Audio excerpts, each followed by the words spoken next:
This film is inspired by real-life events and unfolds in the style of found footage. The concluding ritual is deeply unsettling, and it revolves around a practice known as Jurnal Risa. The film begins with a chilling video depicting people who have been possessed, while others are seen performing various rituals.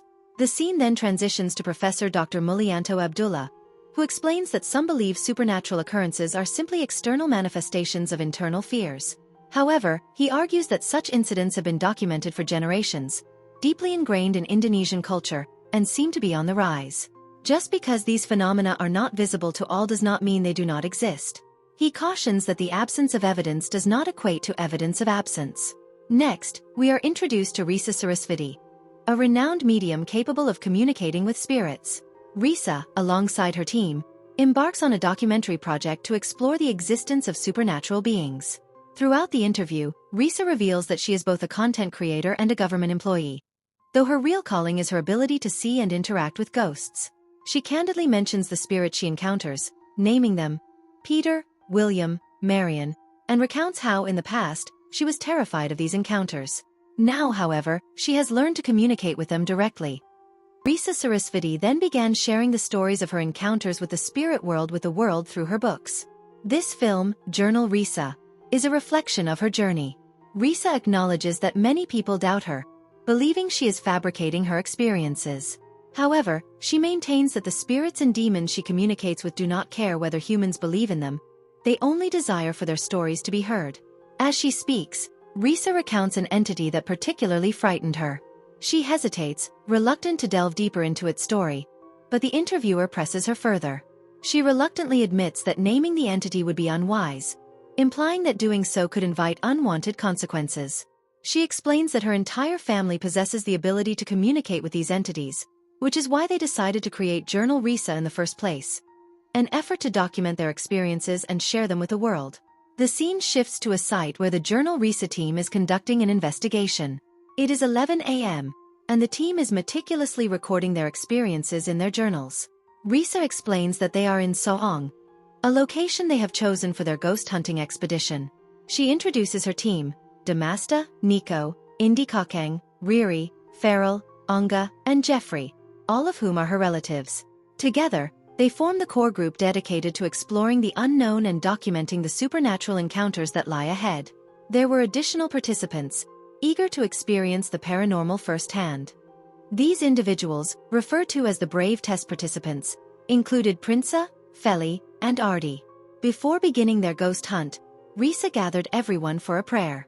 Anga led the ritual, and the entire group participated, grounding themselves before embarking on their investigation.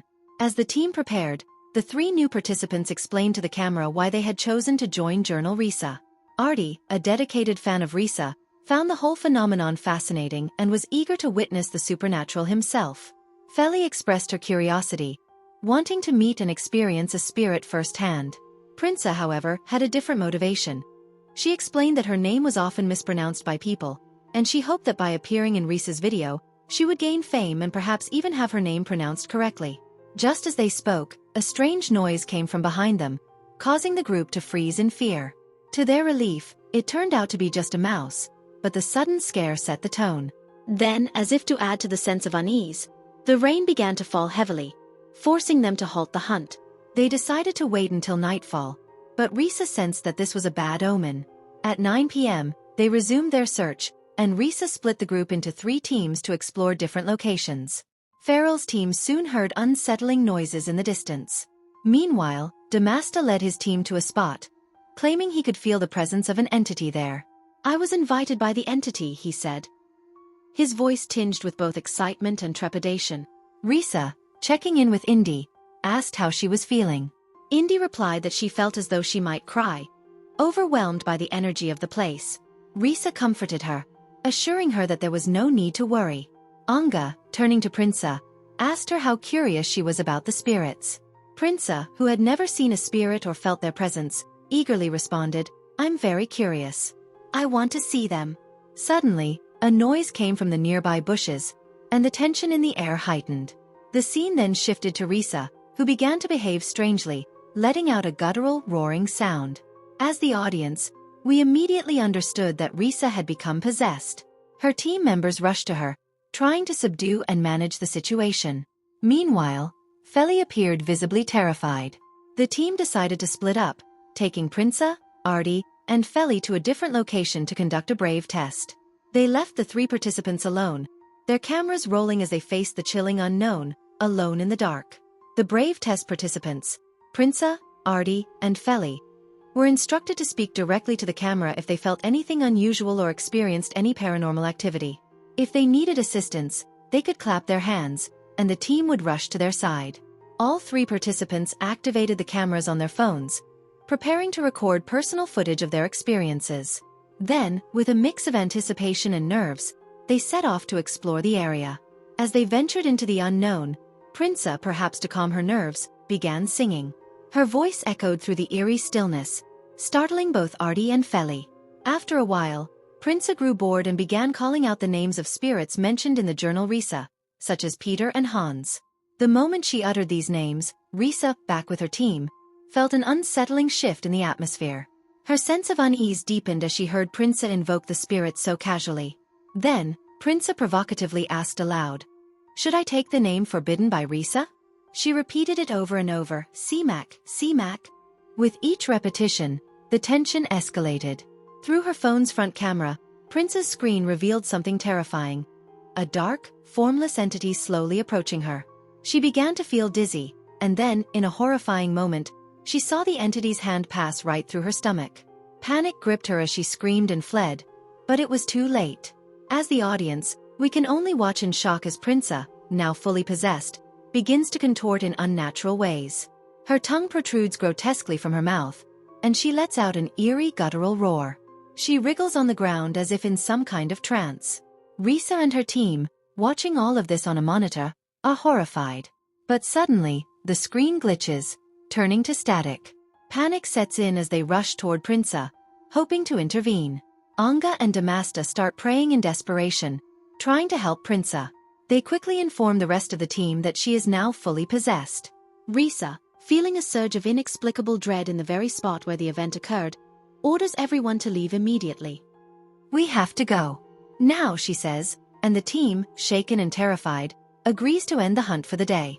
They quickly pack up their equipment and leave, unsure of what they've just witnessed. The following day, Risa and her team review the footage of Prince's possession. Risa, looking at the disturbing video, reflects on the possibility that by repeatedly calling out the entity's name, Prinsa unknowingly invited it, leading to her possession. One of the team members asks if the entity is the same one that has been the talk of the town on Twitter. Risa, her voice heavy with caution, responds, "Yes, maybe." She warns her team, "Don't ever say its name. Not even once." The investigation then shifts to tracking Prinsa as she goes about her daily life. Her possession video had gone viral on the internet, and now Prinsa was a reluctant celebrity. One day, while walking back from the market with a fish in hand, she encounters a group of fans. Enthusiastic and unaware of what Prinsa had experienced, they ask for selfies with her. She obliges, but there's a strange tension in the air, and the haunting specter of what happened to her lingers, unnoticed by those around her. As Prinsa poses for pictures, one can't help but wonder whether the spirits she once summoned are still silently watching, waiting.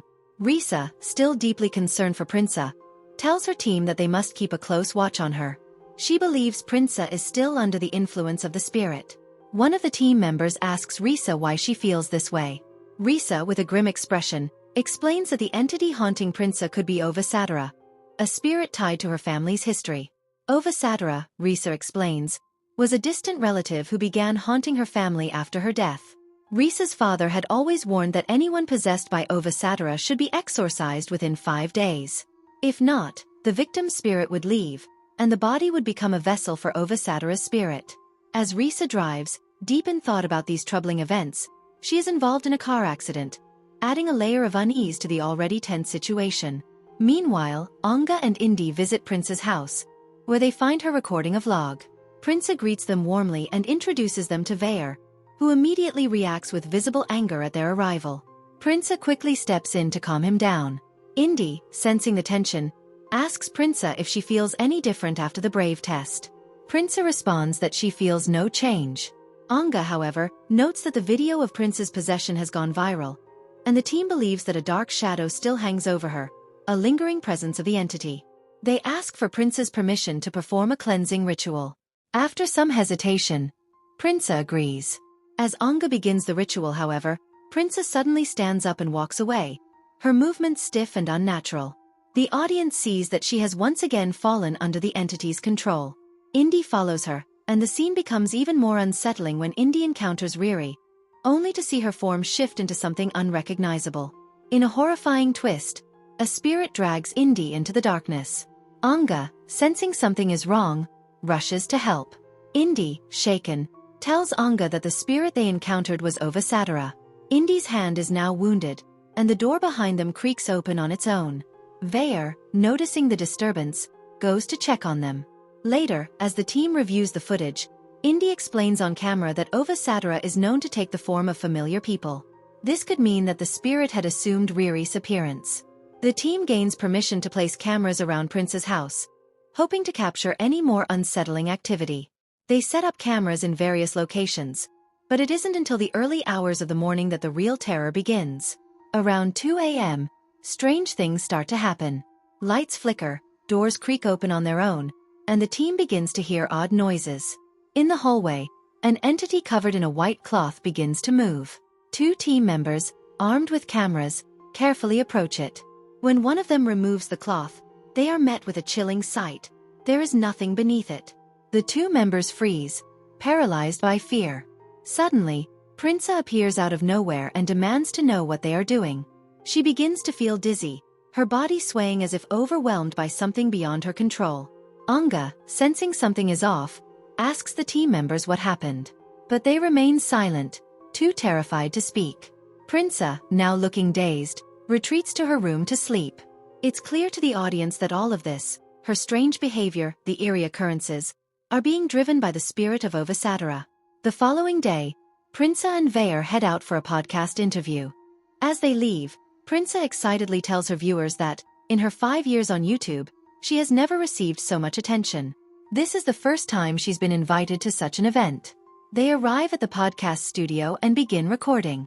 Later that evening, Anga tells the team that Vayer had confided in him. Prinsa had become extremely angry during the podcast, displaying behavior that seemed out of character. Suddenly, Prinsa and Vayer reappear at the scene. Anga, concerned, suggests that they should perform another cleansing ritual, but Prinsa reacts with fury. She storms into her room, unwilling to cooperate that night, in her possessed state. Prinsa takes a knife and approaches Indy. She stares coldly at the camera, her eyes devoid of recognition, as if something else is looking through them. With chilling calmness, she slams the knife into the ground, her actions as disturbing as the entity controlling her. The atmosphere is thick with dread, and it's clear that the battle for Prinsa's soul is far from over. The next morning, the team begins searching for Prinsa, but she is nowhere to be found. Frantic, they review the footage from the previous night, hoping for a clue. It's then that Vayer receives a phone call from the photo studio. The voice on the other end informs him about a disturbing incident that occurred there the night before. The team immediately heads to the studio to investigate. Upon arriving, they find a shocking scene. Prinsa is lying naked on the ground, her body covered with a cloth by Indy and Riri. As they approach, Prinsa begins to regain consciousness, her eyes wide with confusion. She asks Vayer, "Where am I? What happened?" She doesn't remember anything from the previous night. The team then shows Risa the footage they've collected, including the chilling video from the studio. Risa watches in silence before asking, "Am I the only one who's seen this?" The team members nod in agreement, one of them adding that no one else had the courage to show the footage to Vayer. The tension in the room is palpable. The team turns to Risa, asking her what she thinks is happening. Whether the entity Prinsa encountered is Simak. Risa hesitates before revealing a darker part of her family's history. She explains that Ovasatara, whom she later learned to call Simak, was her late grandmother's best friend.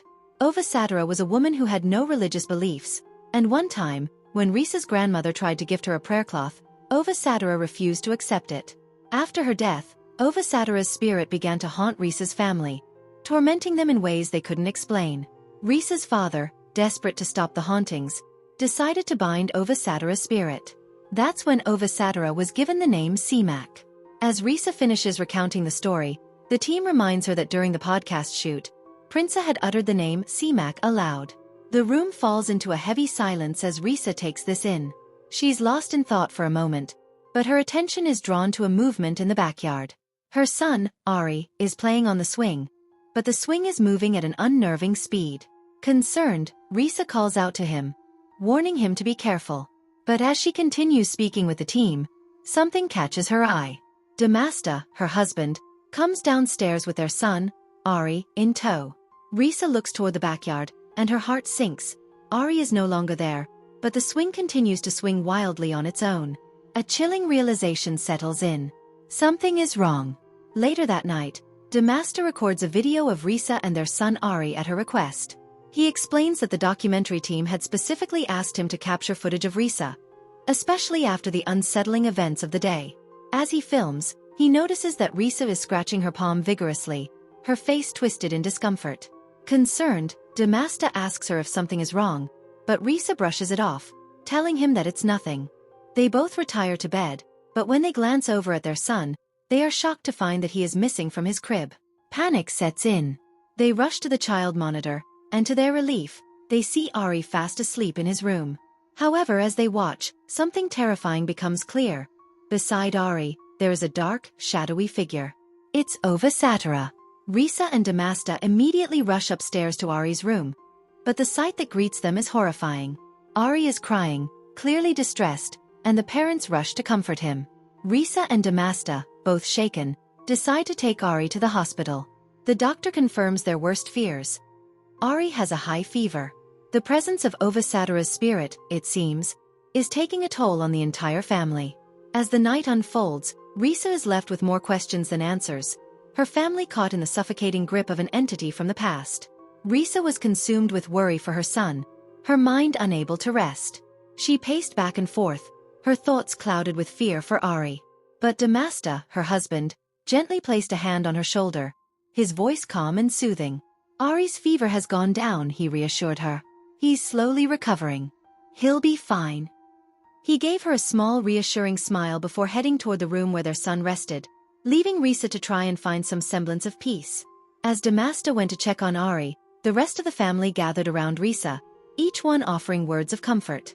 They could see the strain in her face, the anxiety that seemed to weigh her down. Slowly, they encircled her, trying to ease her troubled mind. Risa, however, still couldn't shake the feeling that something was terribly wrong. "We need to speak to my father," Risa said, her voice tinged with urgency. "He'll know what to do." But her relatives, ever protective, insisted otherwise. "Risa, you need to focus on your son. He needs you more than anything right now," one of them said softly. "We'll take care of everything. We'll talk to your father. You need to take care of yourself, and you need to rest. Ari needs you strong." Reluctantly, Risa nodded, though her mind still raced. Her family's insistence on handling things on their own, on giving her a break, left her with mixed feelings. But for now, she had no choice but to trust them. The team goes to meet Father, where they tell him that Prinsa had taken the name of Seamake. Father says that Prinsa is a fool. "You people know the consequence of her action. How can anyone do such mistake knowingly? You guys did not warn her?" They reply that they had taken all precautions. But maybe Prinsa did it all for attention. Prince's Count Sinveyor gives Prinsa a prayer cloth.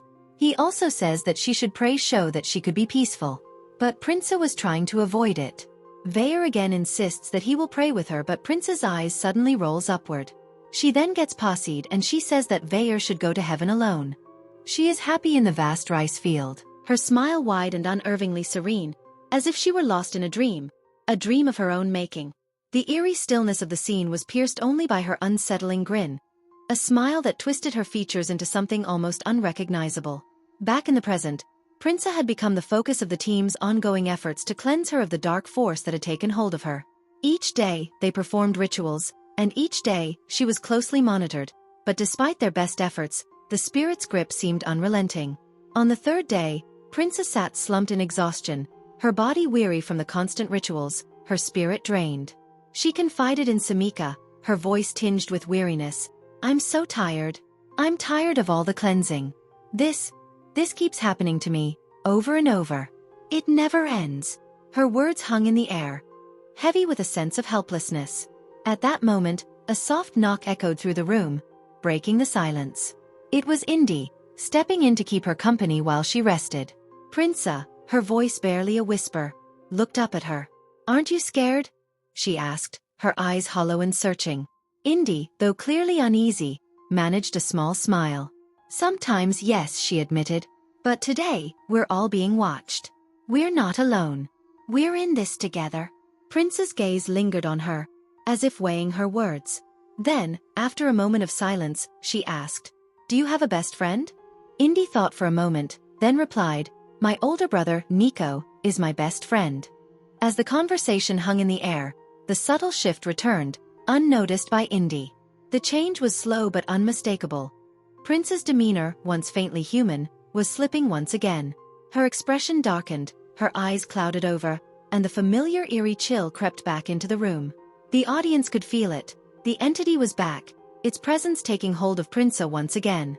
Prince's voice, now laced with an unsettling calm, broke the silence.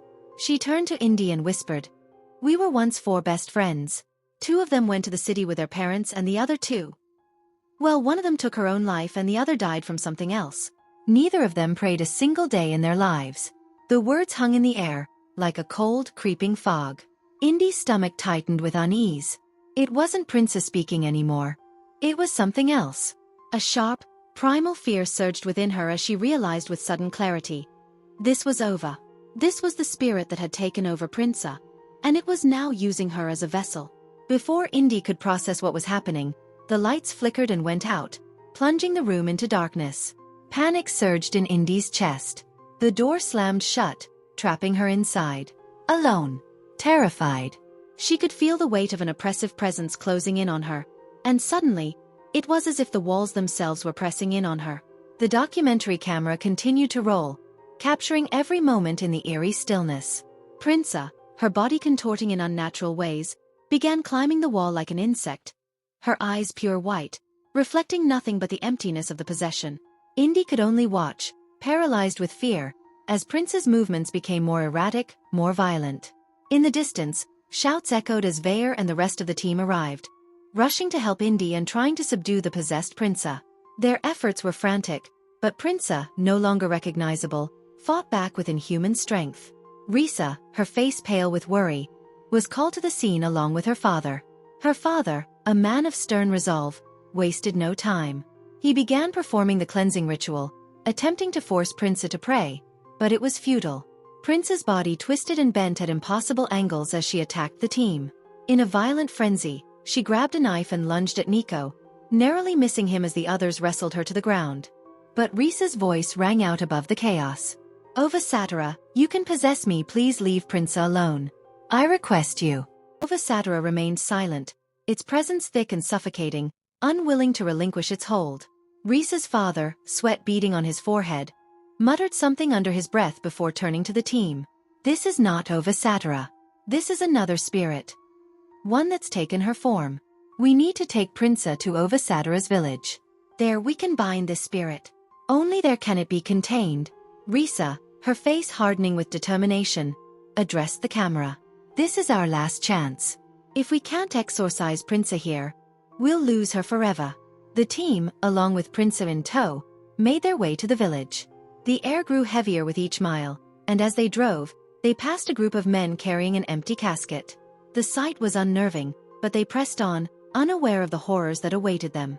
When they arrived at the village, they were greeted by a scene of unsettling sights. Strange objects, symbols of black magic and forbidden rituals, adorned every corner. The villagers, eyeing the team with distrust, grew hostile. Stones were thrown in their direction, their warning clear: they were not welcome. But Anga, with his usual calmness, addressed them. "We are here to meet the head of the village." A woman named Ito, who seemed to have some authority, led them to the village elder. On their way, they passed a series of blood-stained mattresses, being washed by the villagers. Anga, unable to contain his curiosity, asked Ito about them. "These mats," she explained in a hushed voice, "they're used for rituals. For those who come seeking help.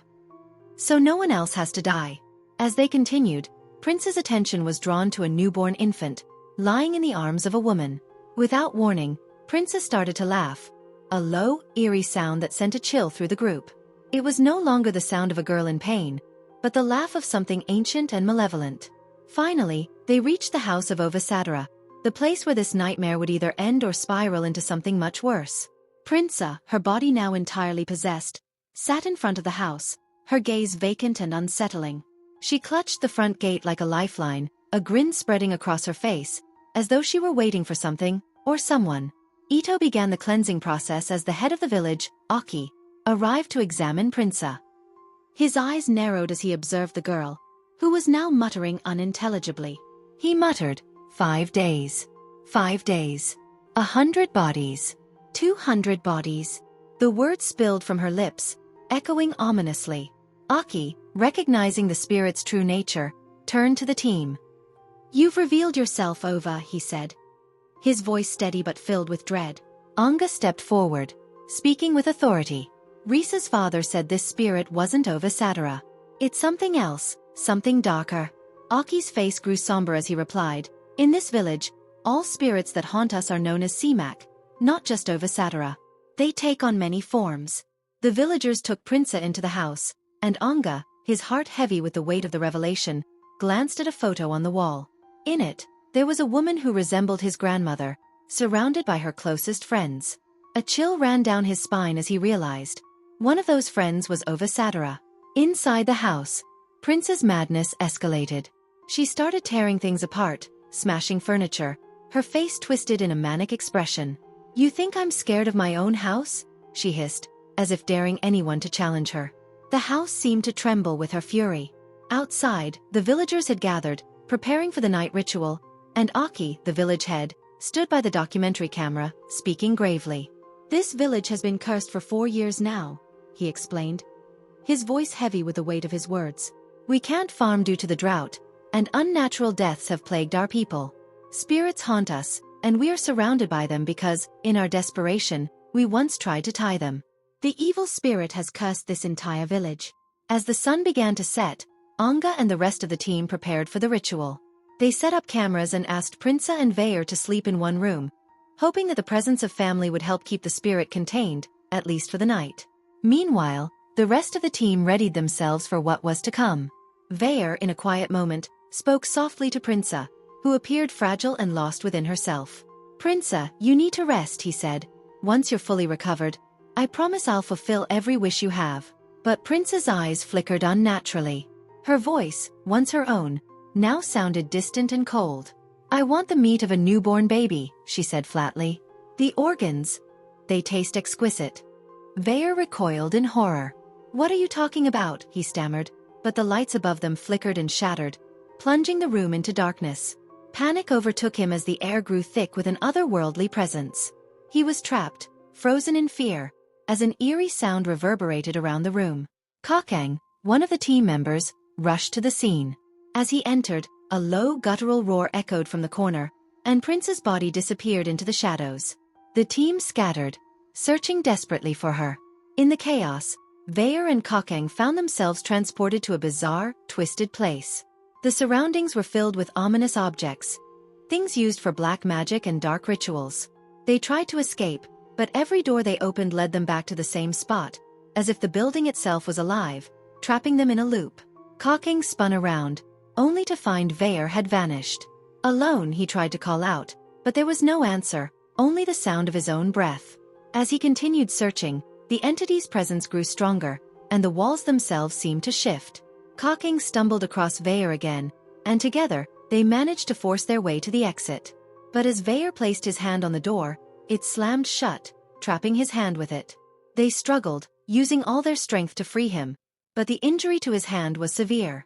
Blood dripped from his fingers as they stumbled back into the night. When they finally reunited with the rest of the team, their faces were pale with fear. "Prinsa is gone," Vayer said, his voice shaky. "She's vanished." Just then, a woman, the one they had seen earlier with the baby, came running towards them, her face frantic. "She took my child," she cried, tears streaming down her face. "Help me, please." Aki, the village head, took a deep breath, sensing the weight of what was to come. "She must have gone to the rice field," he said grimly. "Over is happy in the rice field. That's where she was when she was a child." The team, now joined by the villagers, set out toward the rice field. In the distance, they heard the faint sound of a child crying, growing louder as they drew closer. Following the sound, they found Prinsa, holding a newborn in her arms. She smiled, a chilling, vacant expression on her face. The baby was taken from her, and she was swiftly tied to a chair, ready for the ritual that would hopefully free her from the malevolent spirit. As the ritual began, the tension in the air was suffocating. Ito, the woman who had led them to Aki, tried to cleanse Prinsa, but the girl's body contorted in unnatural ways. Her arms and legs bent in impossible angles as she shrieked in agony. "Tie her with the mat," Ito demanded. The villagers obeyed, tying her to the blood-stained mat that had been used in the previous ritual. Aki gave a grim command for the team to enter the house. "Stay inside," he warned. "Do not leave until the ritual is complete. We're about to open the door to hell itself." The team exchanged uneasy glances, understanding that the ritual they were about to witness was not just dangerous, but deeply disturbing. Spirits, they were told, would pour through the door, and the Simak, the group of evil spirits, would be unleashed. It became clear that Prinsa was not merely possessed by one spirit, but by hundreds. When Aki had first muttered 300 bodies during their earlier encounter, it was no coincidence. Prinsa had been overtaken by at least 300 spirits, each one lending its energy to the entity now calling herself Simak. The ritual began in earnest. An animal was sacrificed to the spirits, but it was clear that the evil entity could demand a human sacrifice as well. The chanting grew louder, and the air seemed to thicken with malevolent energy. The villagers, experienced in such dark practices, kept their focus on Prinsa, desperately trying to force the spirit out. But again and again, Prinsa's body rejected the ritual, her voice echoing defiance. As the sacrifice was made, Veyer's expression grew more and more anxious. "This is wrong," he said, his voice low, shaking. "We can't keep doing this." Anga and the others, concerned, began moving toward the ritual site. But they were stopped by one of Aki's men, a villager who warned them not to interfere. It was too late. The ritual had begun. Just then, a woman named Nettie appeared. She too was possessed, and she began ranting about wanting to eat the child. She dashed away, and some of the villagers followed her, only to find her perched atop a house. Without warning, Nettie leapt from the roof, her body crashing into the ground with a sickening thud. She was dead. Aki, in a solemn voice, declared, "The ancestors have chosen her." Nettie's body was placed before Prinsa as a symbol of sacrifice, and the darkness around them seemed to deepen. Suddenly, the air went cold, and the surroundings grew dark. The documentary team, now huddled together, turned on their camera lights, trying to pierce the suffocating blackness. Veyer's voice trembled as he said, "We shouldn't leave Prinsa alone. This is wrong." Anga, resolute as ever, reassured him, "We won't let that happen. We'll stay with her." But the ominous words of Aki echoed in their minds. During the ritual, the door to hell opens. Perhaps this is the moment. The team made the decision to split up and search for Prinsa, moving through the darkness in separate groups. The air was filled with strange noises, whispers, growls, and footsteps that didn't belong to any living person. Veyer, growing more and more uneasy, turned to Anga. "These aren't villagers. These are spirits. Spirits that escaped from hell." As they continued to search, Indy spotted Prinsa in the distance. The team followed her, but as they closed in, they were surrounded by spirits, pale, ghoulish figures that seemed to emerge from the shadows. Anga pulled Indy close, urging her to stay calm, but just as quickly as Prinsa appeared, she vanished with a ferocious roar. Following the haunting sound of her voice, they found themselves in a darkened room. The entity now sat atop a coffin, surrounded by the spirits of the dead villagers, bodies now enslaved, chanting mindlessly for the entity. The sight was enough to send chills down their spines, and they turned to flee. As they ran, they found Prinsa lying motionless on a stone, her body still and cold. They carried her out of the field, but as they crossed the threshold, they found themselves back at the same spot where the ritual had been performed. It was then that they realized they had brought Prinsa's spirit with them. Anga, his face set with resolve, turned to Veyer and spoke quietly, his voice firm. "We need to place Prinsa back on the chair, or the ritual will never be completed. This is the only way." Veyer, looking torn, opened his mouth to protest, but Anga's unwavering gaze silenced him. He could see the truth in Anga's eyes. There was no other choice. Reluctantly, Veyer nodded, and together, they lifted Prinsa and placed her back onto the blood-stained chair. As soon as Prinsa was seated, something in the air changed. A thick, suffocating energy enveloped the room, and the lights around them flickered violently. The once dim, oppressive darkness seemed to grow, and now, it felt as though they were no longer in the world they knew. It was as if they had crossed into another realm entirely. Aki and Ito, standing across from the chair, began chanting the ancient mantras with urgency. The air seemed to vibrate with their words, each syllable resonating deeply within the room. Suddenly, a dark writhing mass began to emerge from Prince's mouth. Something inky and foul, a blackness like no other. It spiraled out of her, twisting and curling as it slowly detached from her body. Aki, without hesitation, moved forward and captured the shadowy entity, forcing it into Nedi's mouth. The spirit, once contained in Prinsa, now took over Nedi, whose body stiffened as she fell under its control. And then, Prinsa stirred. For the first time in what felt like forever, she was herself again. Her eyes wide, blinking in confusion. She looked around, her face flooded with a mix of relief and horror. Ito, seeing Prince's return to consciousness, turned to Anga. "Take her. Get her out of here," she said. Her voice sharp but filled with empathy. "The ritual is over for her. But not for Nedi. She'll be tied now." Anga didn't need to be told twice. He hurriedly helped Prinsa to her feet, leading her out of the dark, cursed space. As they left, they could hear the chanting continue behind them, the ritual still in progress, now focused on Nedi's possessed body. Back in the safety of their camp, Risa, standing in front of the camera once again, spoke somberly into the lens. "I regret it," she began, her voice tinged with guilt. "I regret ever mentioning the name of that spirit in this documentary. And now, I regret even more that we've come so close to losing someone we love." Her words faltered slightly, but she quickly regained her composure. "When we returned from the village, we were forbidden to record. The villagers, they're still continuing their rituals. We don't know if the village is truly free of that evil spirit. We don't know if Prinsa is truly safe. The things we witnessed were too horrifying to be filmed, too gruesome for anyone to see. And after everything, I don't think I'll ever be the same."